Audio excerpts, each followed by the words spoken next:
പ്രയാഗ്രാജിലെ മഹാകുംഭമേളയിൽ പങ്കെടുക്കുവാനെത്തിയ നിരവധി പേരാണ് തിക്കിലും തിരക്കിലും പെട്ട് മരണപ്പെട്ടത്. അനിയന്ത്രിതമായി തിരക്കിൽപ്പെട്ട് കുംഭമേളയിൽ ആളുകൾ കൂട്ടത്തോടെ കൊല്ലപ്പെടുന്നത് പുതിയ കാര്യമല്ല.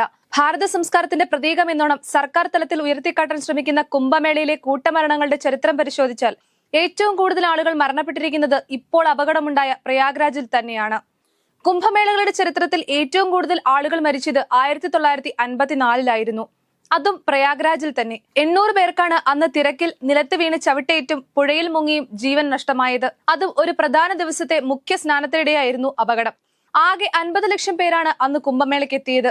അന്നത്തെ രാഷ്ട്രപതി രാജേന്ദ്ര പ്രസാദും പ്രധാനമന്ത്രി ജവഹർലാൽ നെഹ്റുവും ഇതേ ദിവസം കുംഭമേള സന്ദർശിച്ചിരുന്നുവെന്നും നെഹ്റുവിനെ കാണാനുള്ള തിരക്കിൽപ്പെട്ടാണ് ആളുകൾ മരിച്ചതെന്നുമുള്ള പ്രചരണവും അന്നും വ്യാപകമായി ഉയർന്നിരുന്നു.